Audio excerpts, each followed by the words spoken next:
কলেজগুলো থেকে কোটি কোটি টাকা প্রতি বছর এরা লুট করেছে। এই টাকাটা ভুলে গেছে। এই টাকাটা দিয়ে দিলে আপনি সব কিছু ছেড়ে দিতেন হয়তো।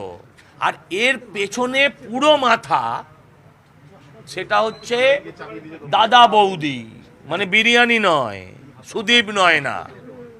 এবং এই যে ফ্লোরটা ওপরে হয়েছে, এই ফ্লোরটা কমপ্লিটলি আনঅথরাইজ। কলেজ বিল্ডিং, তারা একটা ফ্লোর বানাচ্ছে, তার ভেতরে ওয়ো রুম বানাচ্ছে, প্র্যাকটিক্যালি তো তাই। তো এই তাতে তোয়ালে পাওয়া যাচ্ছে, বালিশ পাওয়া যাচ্ছে, মানে হাত মুছে বেরিয়ে যাওয়ার সব ব্যবস্থা আছে, মুখ মুছে বেরিয়ে যাওয়ার। হ্যাঁ, ওই তো বলছি, যেখানে সুদীপ বন্দ্যোপাধ্যায়, নয়না বন্দ্যোপাধ্যায়েরও নাম আছে।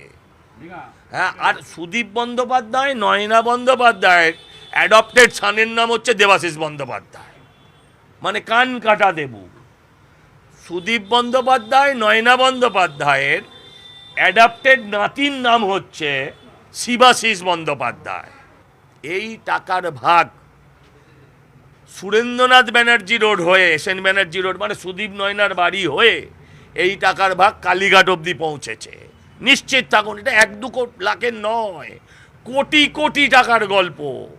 আমি বলছি হেন কোনো দুষ্কর্ম নেই। এর নেপালে বাড়ি আছে, আন্তঃরাষ্ট্রীয়। এর নেপালে বাড়ি আছে, এর দিল্লিতে বাড়ি আছে, এর শিলিগুড়িতে বাড়ি আছে, এর দার্জিলিংয়ে বাড়ি আছে। হ্যাঁ, আবার কোনো বাড়িতে আমি শুনেছি সুইমিং পুলও আছে। আমি বলছি অন্তত এই চৌরঙ্গিতে ওর 8-10টা বাড়ি আছে। হ্যাঁ, ওর বাপ কি জমিদার ছিল? আমি বলতে খারাপ লাগে। কলেজের ম্যানেজমেন্ট, প্রিন্সিপাল, এদের একটা অংশ এদের সাথে জড়িত। কলেজকে কলুষিত সবাই মিলে করেছে এরা।